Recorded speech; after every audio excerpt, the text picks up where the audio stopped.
Bonsoir à tous et bienvenue si vous nous rejoignez à l'instant. Ce jour anniversaire de l'élection du pape François, nouveau rendez-vous avec un de nos confrères, Jean Mercier. Bonsoir Jean. Bonsoir Philippine. Merci d'avoir rejoint notre plateau. Jean, vous publiez avec tous vos confrères de La Vie, d'abord une série d'articles dans le magazine ces dernières semaines, et puis un numéro spécial, un numéro hors série, les révolutions du pape François. Alors pour nourrir ce numéro et vos articles de ces dernières semaines, vous êtes allé sur les traces de François, à la fois en Argentine et à Rome, et vous avez bien voulu venir avec nous sur ce plateau pour nous raconter un peu ce que vous avez découvert.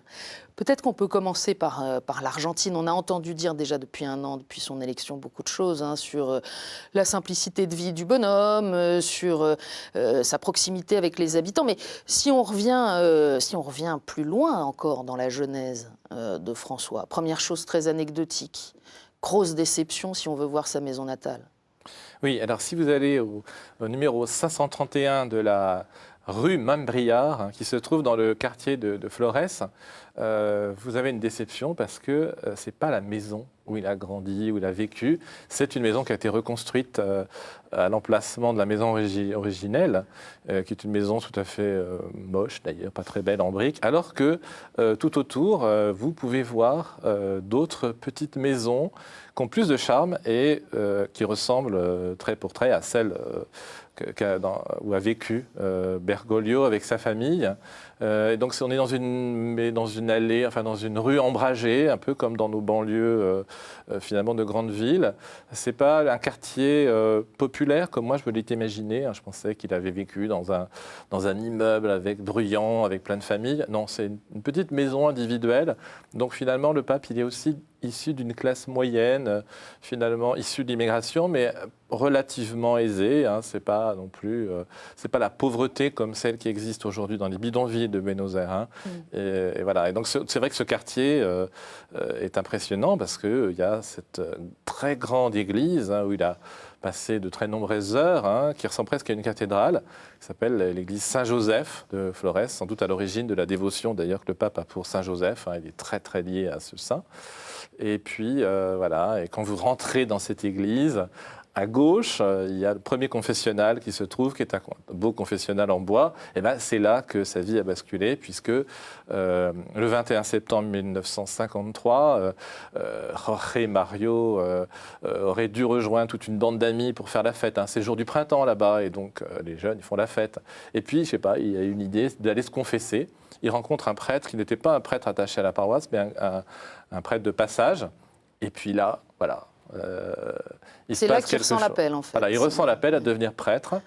Et puis, ça ne va plus le quitter. Et il y a une sorte de cohérence, tout à fait incroyable, parce qu'aujourd'hui, il nous parle de la pénitence, d'aller se confesser. Enfin, on l'a entendu récemment. Il est à l'aise. Enfin, on sent que ça fait partie de sa vie. Il est capable de parler, d'ailleurs, de cet événement qui a bouleversé sa vie. Tout en disant, d'ailleurs, il dit lui-même, je ne sais pas très bien ce qui s'est passé, mais je sais que ça a changé ma vie. Voilà.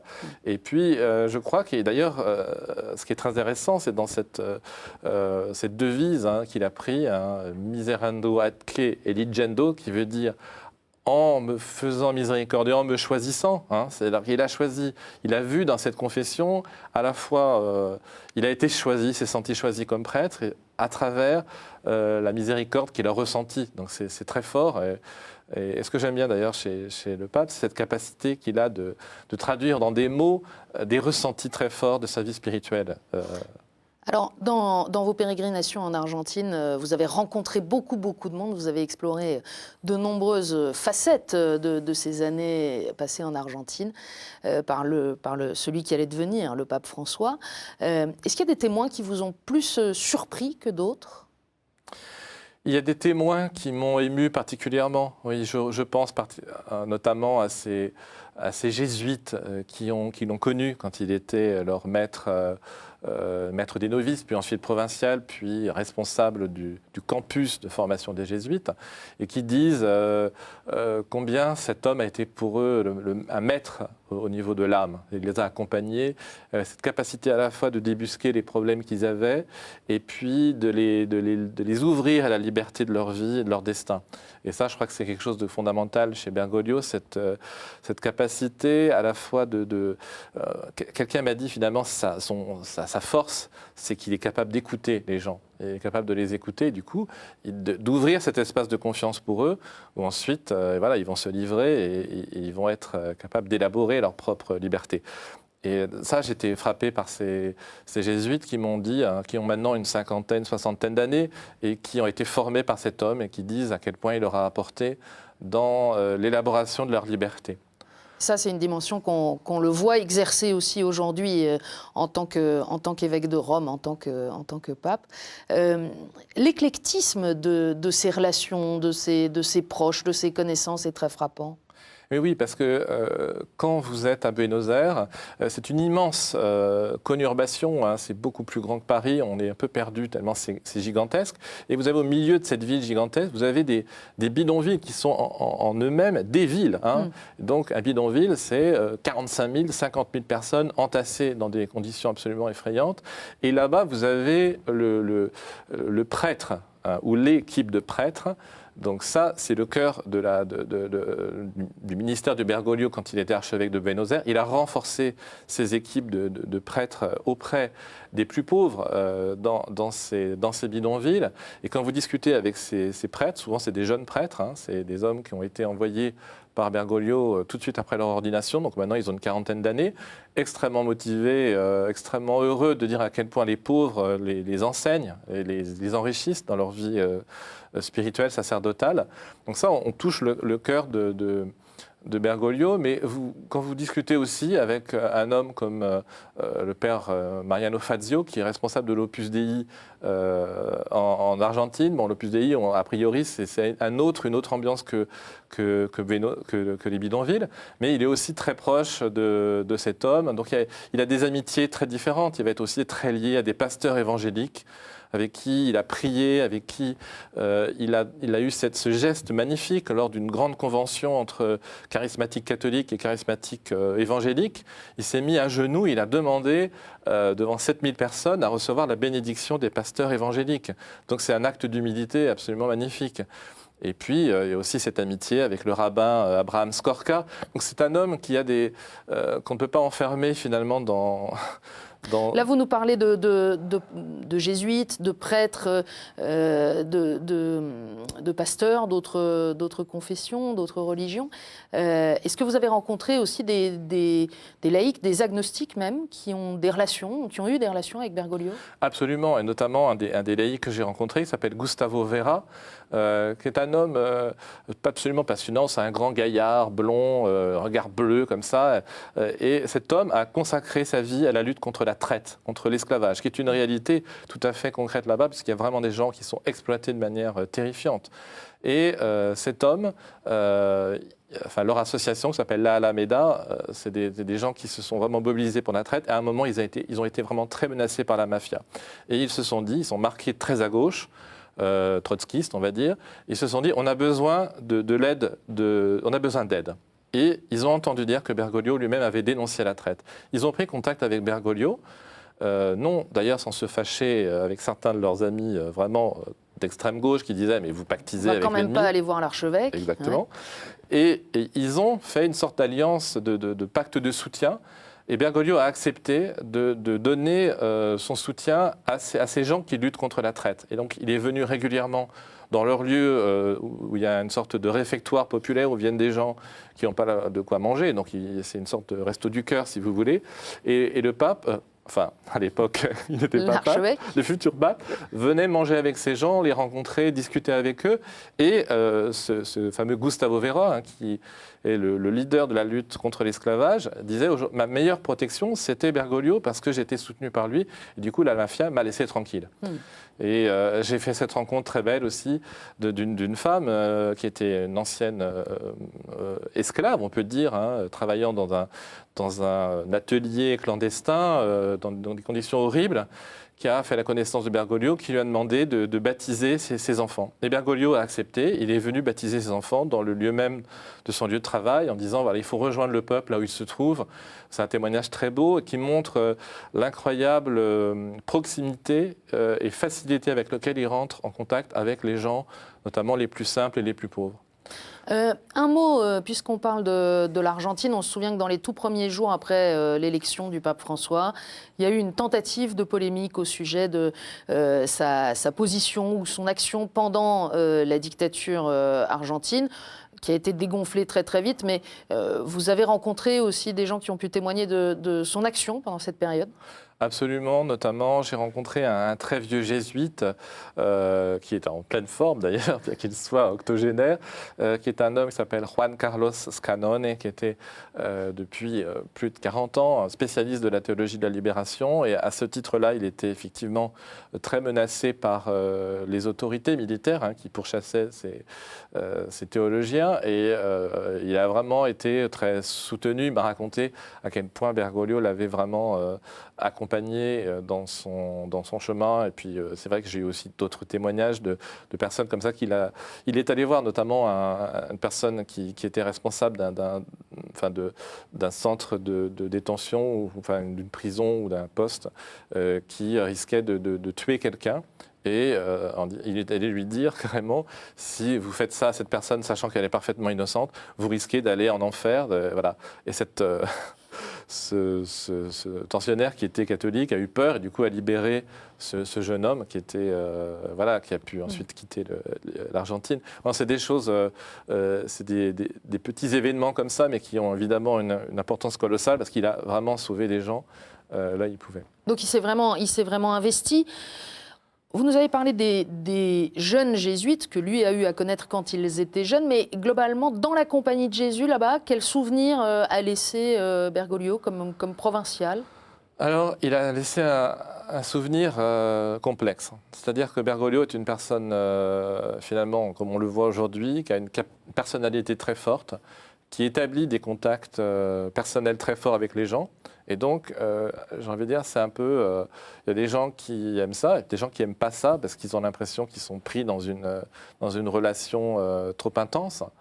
Et c'est vrai que Bergoglio, il y a des gens au niveau des jésuites qui ont eu du mal avec lui au niveau relationnel. Très souvent, on a essayé de montrer ces difficultés sous un angle plus idéologique, ces fameux débats entre conservateurs, progressistes. Je pense que d'après ce que j'ai compris, ce n'était pas vraiment le problème, c'était plus comment est-ce qu'on gérait la relation avec lui. Et d'ailleurs, lui-même, il a reconnu dans l'interview qu'il a donnée aux jésuites qu'il était autoritaire. Je pense que la question de l'autoritarisme, c'est plus la question relationnelle avec lui. Et c'est vrai qu'après, alors là, on touche une difficulté qui est propre à la vie religieuse. Dans la vie religieuse, vous avez pendant des années des responsabilités et après, vous revenez à la base et vous servez au plus humble niveau. Et c'est vrai que Bergoglio, il a eu des responsabilités, maître des novices, ensuite provincial, puis responsable de la formation des jeunes jésuites. Bon, quand vous totalisez, ça fait 15 ans. Donc pendant 15 ans, il a eu une place très importante, stratégique au sein de l'ordre de la Compagnie de Jésus. Et donc, il a pris de l'ascendant, notamment auprès des jeunes, qui sont l'avenir d'une institution. Et donc après, au bout de 15 ans, quand il a fallu qu'il revienne à des postes plus à la base, c'était compliqué parce qu'il avait une sorte de leadership naturel, un charisme. Et donc, les gens qui lui ont succédé m'ont dit à quel point ça avait été difficile pour eux de prendre leur place à côté de lui. Ce qui explique qu'à un moment, il a été carrément mis à l'écart, à Cordoba, donc à 700 km de Buenos Aires, parce que, un peu comme s'il était mis au frigo. Et je pense que d'ailleurs, c'est une période qui spirituellement a changé Bergoglio et lui a permis de profondément se convertir, peut-être par rapport à cette question du pouvoir que l'on a nécessairement quand on a de l'ascendant sur les gens et qu'on prend beaucoup de place dans une institution.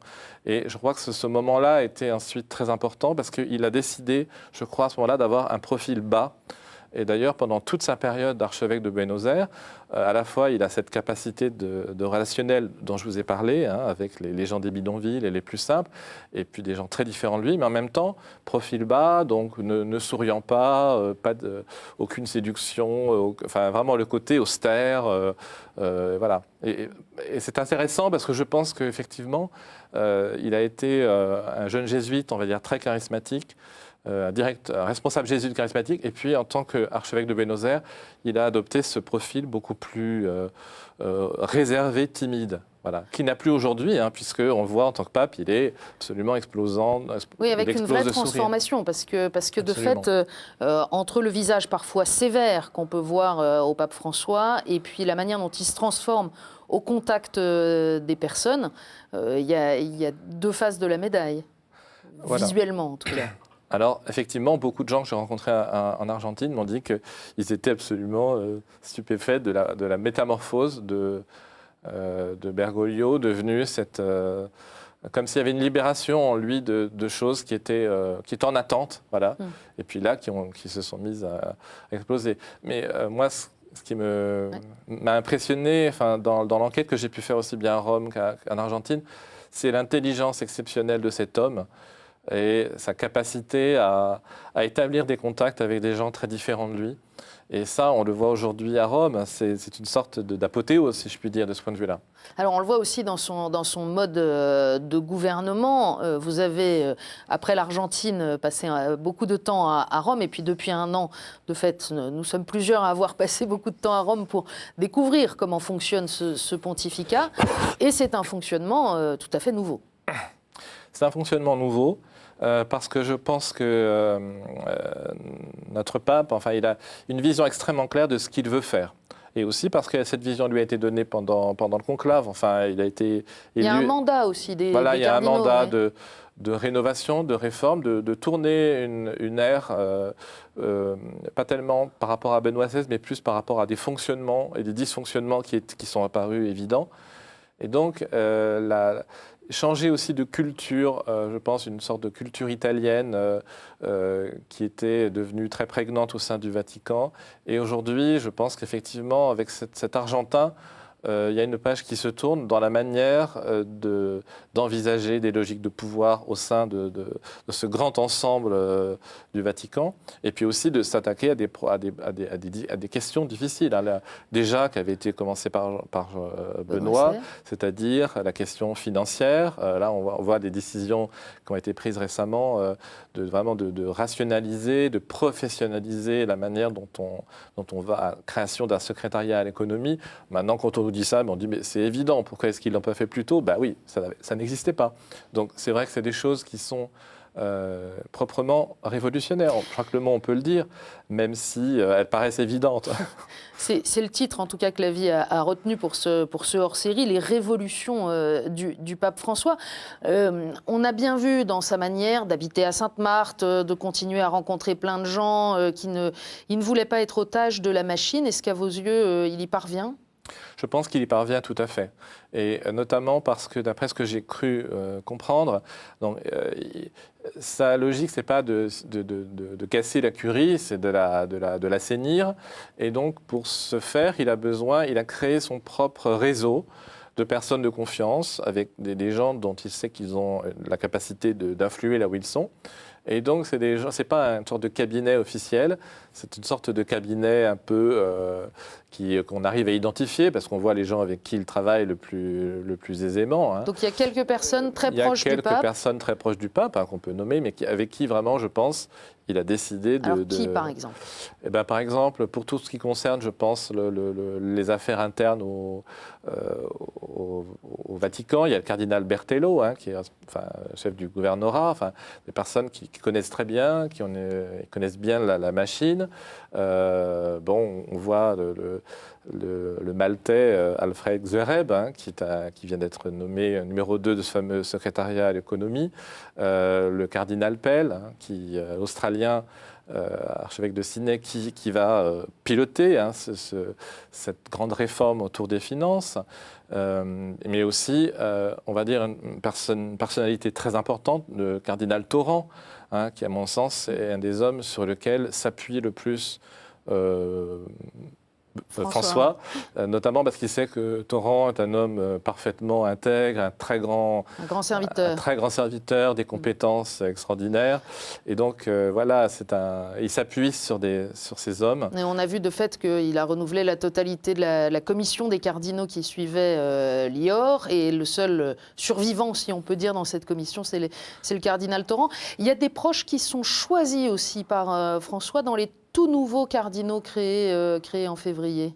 Son secrétaire d'État, bien sûr. Alors, le secrétaire d'État, donc Pietro Parolin, effectivement, un homme dont on connaît apparemment la solidité en matière de diplomatie. Donc, je crois que c'est cette volonté de revenir sur la scène internationale et que le secrétaire d'État soit pas forcément le bras droit, mais l'un des bras droits du pape, plus en charge de ces questions extrêmement importantes aujourd'hui de la guerre et de la paix. Hein. On voit que notamment les religions ont un rôle à jouer très important. Et là, le cardinal Parolin va être l'homme du pape pour ça. Mais je pense aussi au cardinal Baldisseri, hein, qui est lui aussi qui est issu de la branche diplomatique, qui prend en charge l'un des chantiers les plus importants, à mon avis, aux yeux de François, qui est la collégialité. Hein, donc, Baldisseri le fonctionnement du synode des évêques. Le fonctionnement du synode des évêques, qui est une institution qui avait été créée dans la foulée du Concile Vatican II, mais qui s'était peut-être un peu empoussiérée, qui était un peu rouillée, on va dire. Et donc, là, le pape a décidé de donner un sacré coup de dégrippant et de relancer cette machine. Et donc, on va le voir, puisque ça va venir assez vite, hein, en octobre, la convocation de ce synode autour des questions de la pastorale familiale et de l'évangélisation, avec des sujets pas faciles, hein, les divorcés remariés, les couples qui ne sont pas dans les clous, comme on dit. Donc ça, c'est pour gérer des dossiers difficiles avec...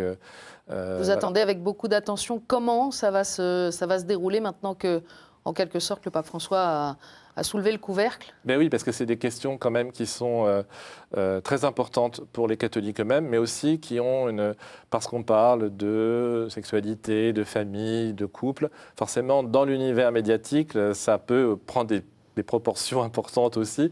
Donc forcément, il y a une suspense qui est là et qui est... on ne sait pas trop comment les choses vont aboutir. Et donc, d'ailleurs, le pape a demandé de prier pour que les choses aboutissent dans le sens de la volonté de Dieu. Alors Jean, on arrive déjà bientôt dans les dernières minutes de notre entretien. Ça va très vite, on ne peut pas parler de tout. L'avantage, c'est que vos articles, ils sont imprimés, ils sont à lire dans La Vie, ils sont à lire dans ce hors-série. J'aurais juste des toutes petites questions pour finir. Vous recensez notamment dans ce hors-série un certain nombre de sources d'inspiration du pape François dans son historique spirituel et culturel. Alors bien sûr, il y a François d'Assise, il y a la petite Thérèse, bien sûr, il y a Borges aussi comme écrivain. Et puis alors, il y a ce fameux Joseph Maleg que le pape a déjà cité à plusieurs reprises, qui a obligé les journalistes à chercher très très vite sur Internet pour la plupart de qui il s'agissait. Faut-il lire Joseph Maleg? Absolument. Joseph Maleg, c'est un écrivain malheureusement qui est tombé dans l'oubli. Il est mort en 1940. Il a écrit notamment un roman absolument passionnant qui s'appelle Augustin, ou Le Maître est là, titre un peu long, vraiment un roman fleuve, 800 pages, qui vient d'être d'ailleurs réédité par les éditions du Cerf. Un livre absolument magnifique, comme on n'en fait plus aujourd'hui, une sorte de fleuve, une langue absolument magnifique, et derrière tout ça, une problématique passionnante que décrit Maleg, qui est la question de la confrontation de la foi, et puis des découvertes de la science qui parfois viennent contrecarrer la foi, et donc c'est l'histoire d'un homme qui perd la foi, mais qui va la retrouver suite à un certain nombre d'épreuves. Je ne vous raconte pas tout, mais c'est vraiment absolument passionnant, et c'est vrai que grâce à Bergoglio, grâce au pape, on a redécouvert cet écrivain français magnifique que je vous engage à lire. Alors, on vous a connu, Jean Mercier, pendant les années du pontificat précédent, comme exégète très fin et très enthousiaste aussi de la pensée de Benoît XVI. Est-ce que maintenant, vous nous invitez à lire avec la même attention les textes du pape François ? Oui, et notamment, je pense lire ce texte de Evangelii Gaudium, donc, qui est son texte programmatique du pontificat. Hein. Et ce qui est particulièrement passionnant, je trouve, chez François, c'est cette exceptionnelle intelligence qu'il a du monde dans lequel on est. et notamment des défis qui sont ceux de l'évangélisation. Alors ce n'est pas un intellectuel, c'est-à-dire qu'il ne fait pas passer des idées sous le mode du grand raffinement qu'avait Benoît XVI. Lui, il essaie de nous faire des actes, c'est-à-dire non seulement de nous faire réfléchir, mais de nous engager à poser des actes. Et notamment tout ce qu'il dit chaque jour dans ses homélies à Sainte-Marthe. Je ne sais pas si vous avez remarqué, de manière alternative, il tape toujours sur les mêmes clous, c'est-à-dire il essaie toujours de nous faire comprendre les mêmes choses. Il revient sur des thèmes de manière récurrente. Il a une pédagogie de la répétition. Et je pense que finalement, il a une manière de nous faire entrer dans la profondeur du christianisme, différente de celle de Benoît, mais qui est de nous faire des actes, c'est-à-dire quand il nous répète à plusieurs reprises qu'il ne faut pas dire du mal des autres.